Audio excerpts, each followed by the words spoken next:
Welcome to the Lord of the Rings Lorecast, the show that explores the background of Tolkien's amazing world from the very beginning.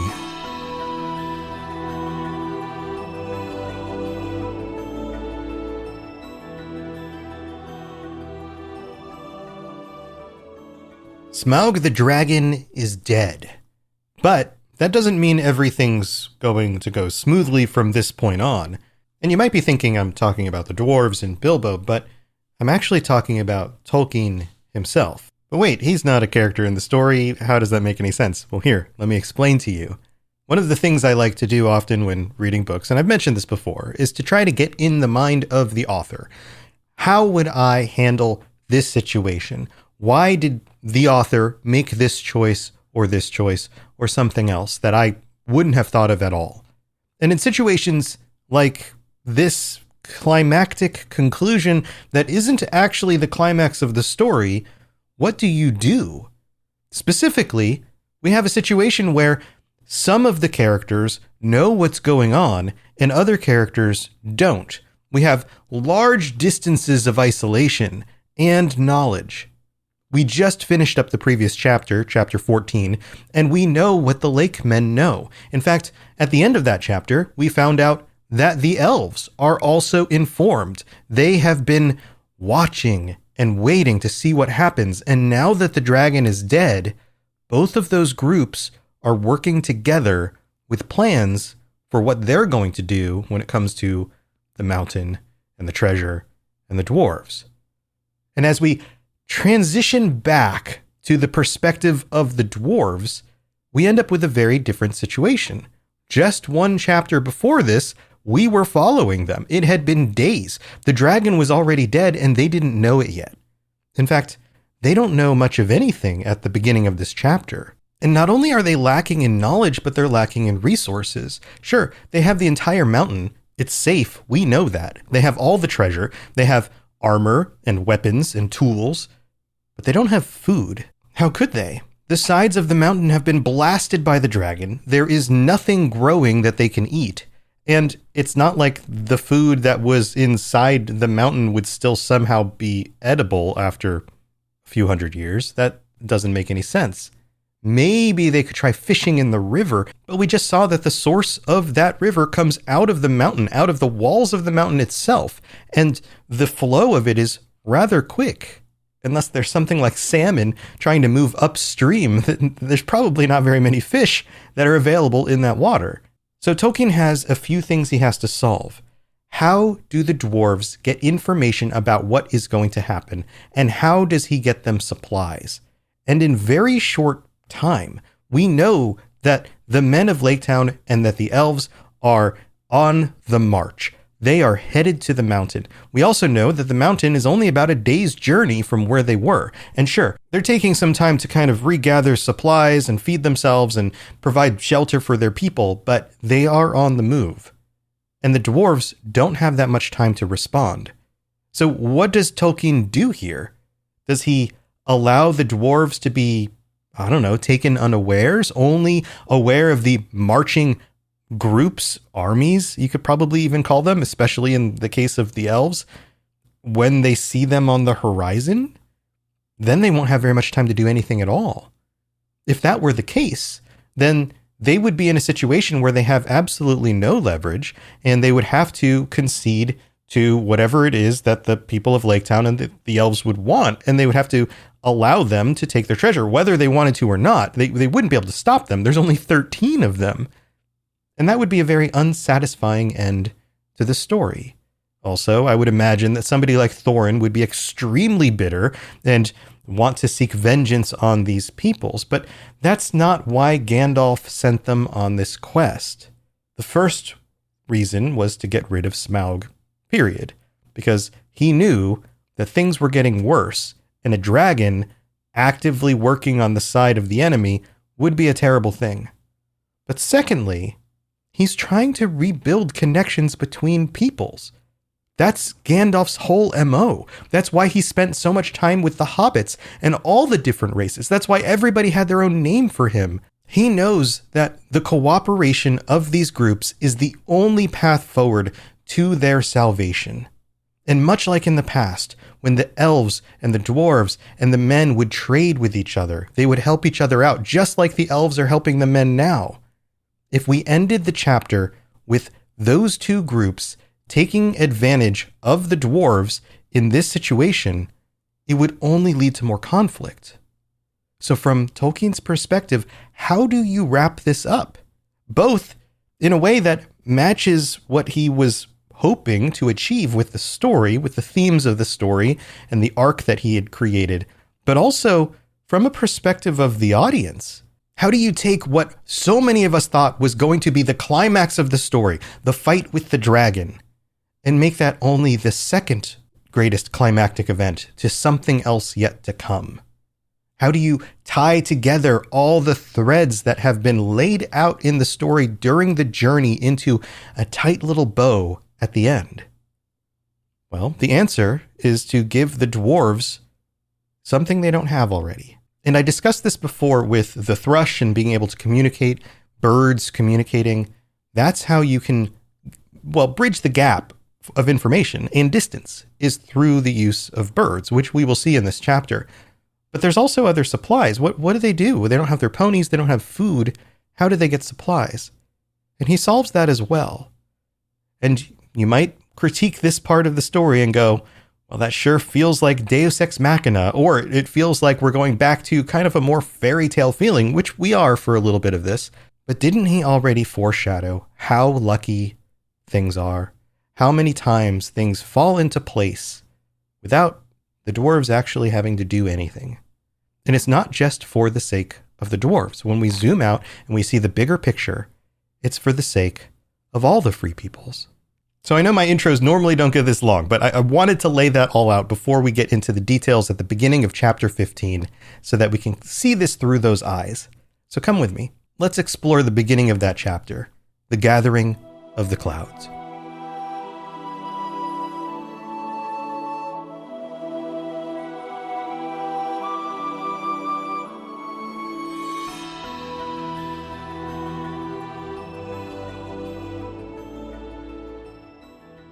The very beginning of this chapter, we get probably one of the most plain sentences Tolkien has ever written.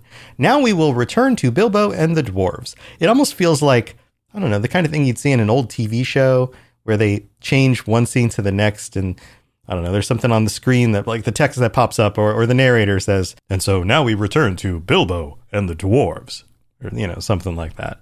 But no, that's the way this starts out. And the tone, even from the beginning, as I mentioned before, is shifted. There's something a little bit more lighthearted about it, a little bit less complex and refined. I don't know. We'll dig into that as we go. But the first thing that we hear about here is that they've been watching the birds. The birds are gathering more thickly than they would have expected. Something is going on. And Thorin specifically speaks out here. And it's Thorin. It's not Balin. It's not Bilbo. It's Thorin who says, something strange is happening. The time has gone for the autumn wanderings, and these are birds that dwell always in the land. There are starlings and flocks of finches, and far off there are many carrion birds as if a battle were afoot. And he is seeing from their vantage point into the distance and can tell that there are birds in the sky, specifically carrion birds, birds that will eat the remains of the dead, who are following the armies of the elves. How ominous does that feel? Now, this is another one of those things that I have to wonder if Tolkien had experience with himself. Did carrion birds start to follow armies on the ground during World War I? Or were they so shocked by the explosions and the chaos of the combat? I would imagine that they showed up afterwards once everything kind of settled, but were they hovering and watching and waiting for people to die? That's what Thorin is noticing here, and it's odd. And then Bilbo notices that the old thrush is back, and we get the first glimpse at something that has escaped outside of them from Smaug smashing the mountainside. Foreshadowing, right? And he makes a joke here. We get a few little light-hearted comments. We have, but I don't suppose the snails have avoided Smaug's smashing because, well, they couldn't move very far, and that part of the mountain was absolutely demolished. Plus, a lot of them were already eaten by the thrush. So, poor snails, I guess. Then we get this interesting conversation, sort of. The thrush fluttered his wings and sang. Then he cocked his head to one side as if to listen. And again he sang. And again he listened. And they have a conversation about this, Balin and Bilbo, about, can you understand what the thrush is saying? And Balin's like, I can't. What about you? And Bilbo's like, not very well. As a matter of fact, he could make nothing of it at all. So we got another little humorous moment here of Bilbo being like, yeah, me either, not very well, but really nothing. He can't tell at all. So we've already established here that communicating with the birds isn't just something that they can do, or at least with the thrush. But then Balin changes this around and says, I only wish he was a raven. And we're fed all of this information about the difference between ravens and crows are bad, but ravens are actually very nice. And there used to be some that lived nearby and that the dwarves would have conversations with them. And your initial thought is, oh, well, maybe they understand the language of the ravens the same way that somebody like Bard can understand the language of the thrush. Okay, so we've got that established. And he gives us this backstory. There used to be great friendship between them and the people of Thror, and they often brought us secret news and were rewarded with such bright things as they coveted to hide in their dwellings. They had a monetary transaction kind of relationship with the ravens. They were getting information and they were paying them little baubles that the ravens liked. And they communicated openly. They had this friendship. And then we get even more details. They lived many a year and their memories are long, and they hand on their wisdom to their children. I knew many among the ravens of the rocks when I was a dwarf lad. This very height was once named Raven Hill because there was a wise and famous pair, old Kark and his wife, that lived here above the guard chamber, but I don't suppose that any of that ancient breed linger here now. This is so much detail, and yet specific in ways that you wouldn't expect.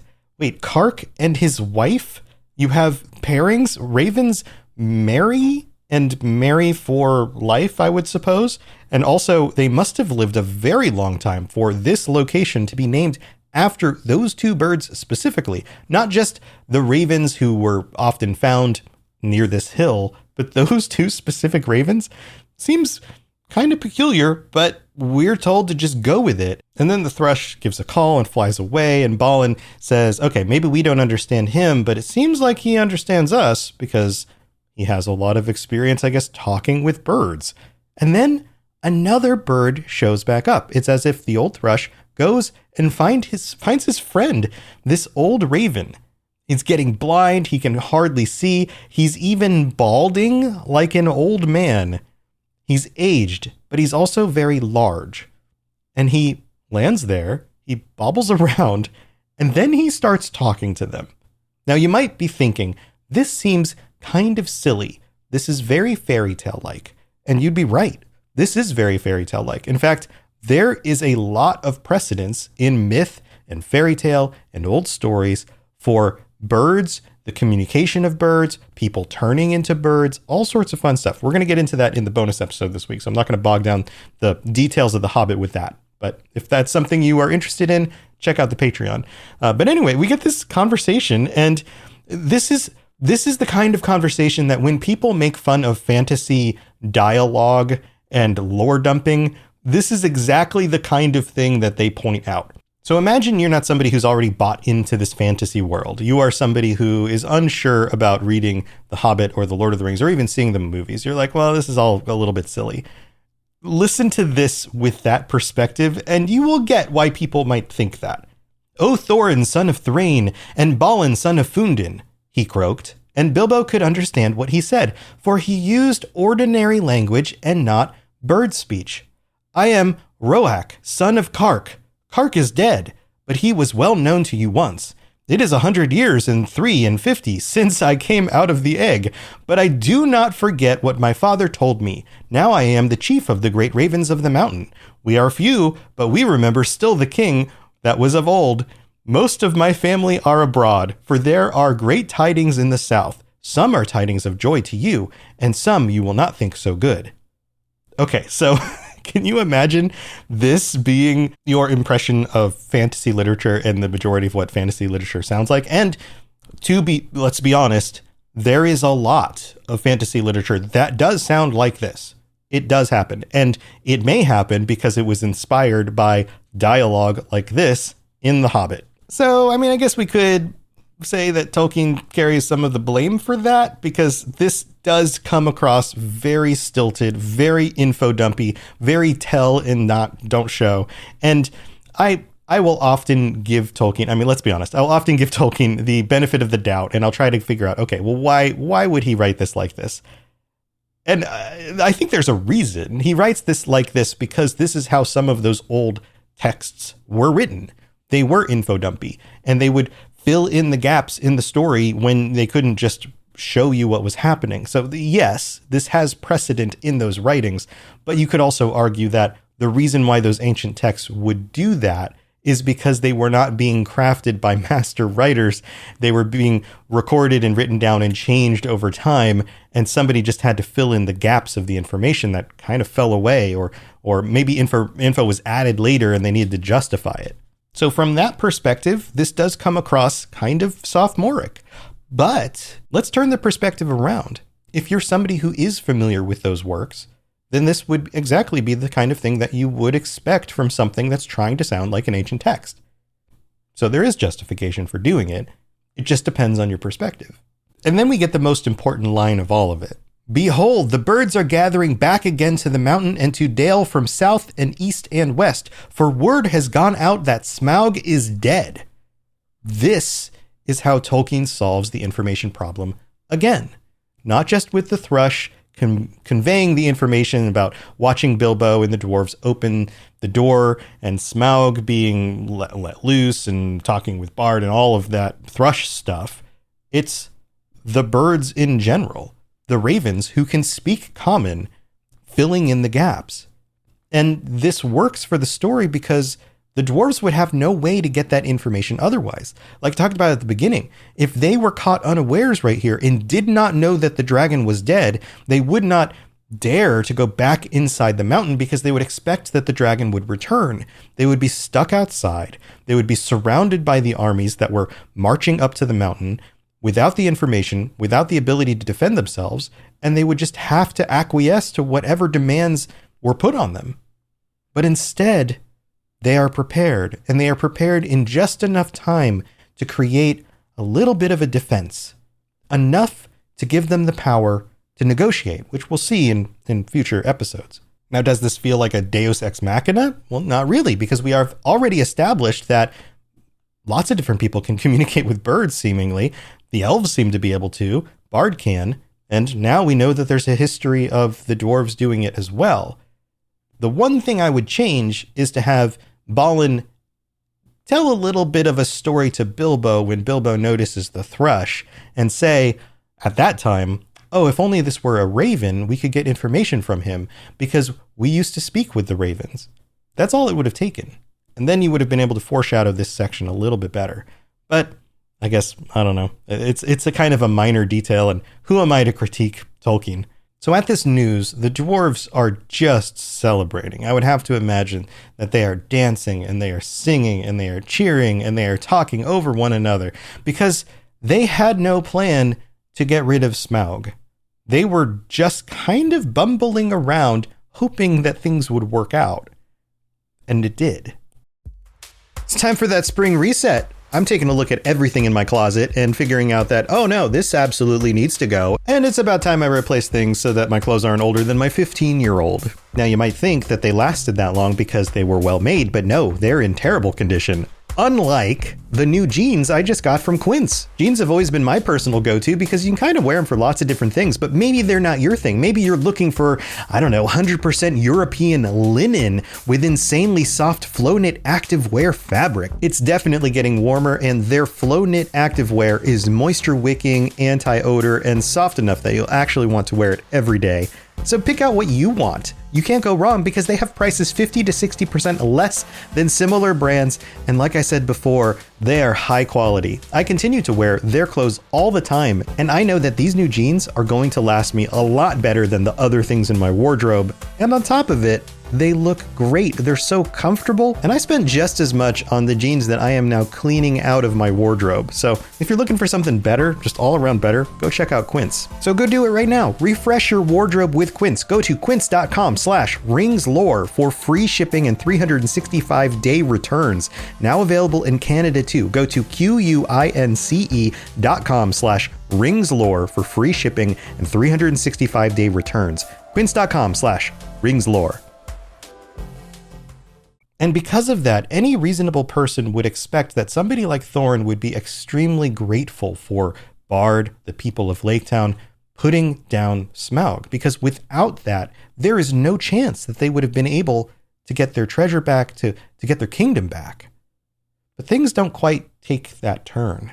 The Raven himself fills us in about this. He says that Thorin should take joy, they should go back and celebrate all the treasure that is his for the moment, and then notes that due to the death of the guardian of the mountain, Smaug, things are changing. Already a host of elves is on the way, and carrion birds are with them, hoping for battle and slaughter. He fills in the gap there about the carrion birds that Thorin is noticing in the sky. By the lake, men murmur that their sorrows are due to the dwarves, for they are homeless and many have died, and Smaug has destroyed their town. They too think to find amends from your treasure, whether you are alive or dead. And you can tell that this raven is on the side of the dwarves due to their old history together. Your own wisdom must decide your course. Notice the play here on wisdom. Be wise in your decision is what he's saying. And then he starts to justify what might happen. 13 is a small number. Basically, you don't have enough people to defend this place if you decide to push back against them. If you will listen to my counsel, you will not trust the master of the lakemen, but rather him that shot the dragon with his bow. Bard is he, of the race of Dale and the line of Girion. He is a grim man, but true. And then we get this line. We would see peace once more among dwarves and men and elves after the long desolation, but it may cost you dear in gold. I have spoken. Okay, so a few things here. First of all, he's giving him counsel. The raven is speaking as a wise elder, almost like an envoy from some higher power itself. So let's think about that for a moment. What other birds do we know are connected to the Valar? The eagles. Manwë created the eagles. They work for him. Now, they are autonomous. They make their own decisions. They are their own living creatures, but they were designed to work with him, to help watch over the world, to convey his will in certain matters. Could it be possible that other birds may have been created in similar fashion? We know that the eagles are intelligent and that they can speak. Again, we have foreshadowing for birds that can do this. Why would these birds be any different? Just because they're smaller? These ravens live very long lives, they can speak common, and they bestow wisdom upon the dwarves.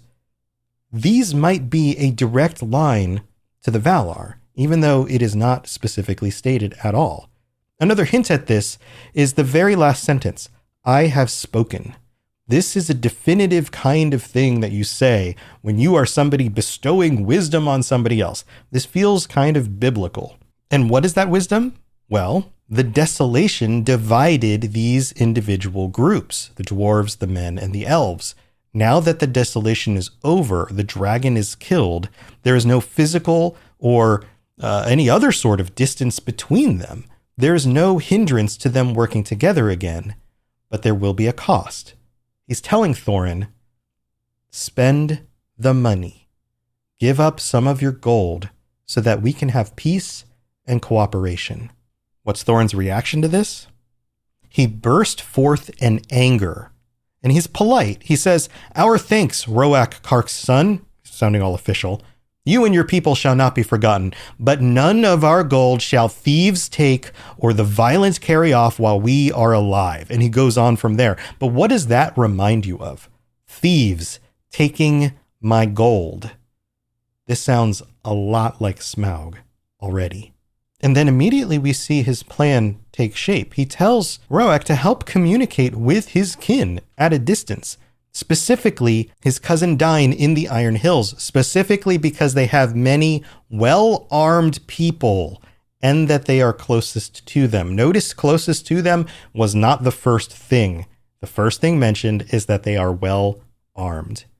Immediately, we know Thorin's intentions. He is not going to give up any of the treasure. He is going to defend the mountain with his life and the lives of his people, and he is even going to try to summon an army to fight back against what he would consider this insurrection.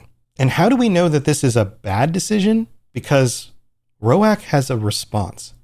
I will not say if this counsel be good or bad, but I will do what can be done.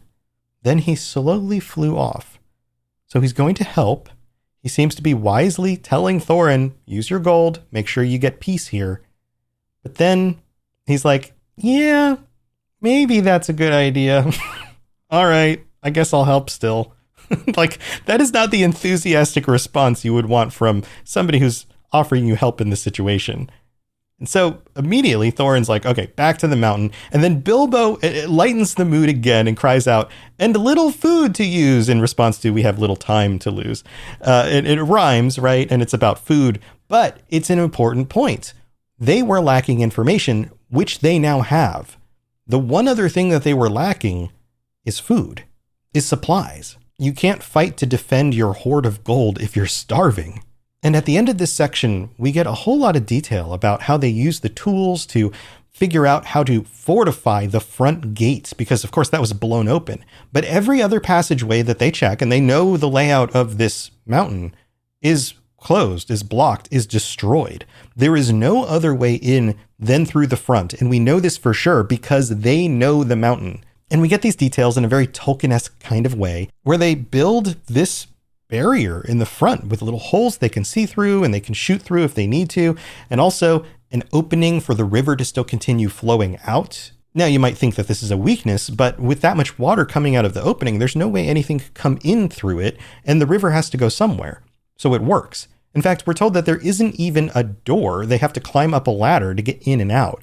That's how defensive this is. It is a wall that has to be surmounted to even get in. At this point, there is no doubt about what Thorin is planning. He is planning a defense and to be sieged by these armies. But what about the food? Well, it turns out that the ponies escaped. They weren't the only thing to survive the dragon's attack on the mountain. The ponies did as well. And the ponies still had supplies. This is a very convenient solution. They bring a lot of cram, enough for weeks, and this is solved. Now, they don't lift the ponies up over the wall. They bring the supplies and they leave the ponies outside, and then they let them go back to their masters, which is a thing that happens fairly regularly in Tolkien's writings, where you have pack animals or whatever, and they can't take them any further, so they let them go into the wild. And usually this is followed by something like, and they will find their way back home to their masters, or something like that, which maybe that's a thing. I'm sure somebody with more experience of this can chime in on this, but and Tolkien had experience in World War I where there were pack animals. There were donkeys and horses and whatever else that was helping to move supplies around, because they didn't just have a bunch of trucks and things that could go over all sorts of types of land. They needed pack animals, and the technology for driving trucks over land was still kind of in its infancy. So, all right. So all of this is happening. They finally get some food. They are absolutely prepared. And the section ends with this. Approach to the gate was now only possible without swimming along a narrow ledge of the cliff, to the right as one looked outwards from the wall. The ponies they had brought only to the head of the steps above the old bridge, and unloading them there, had bidden them return to their masters, sent them back riderless to the south.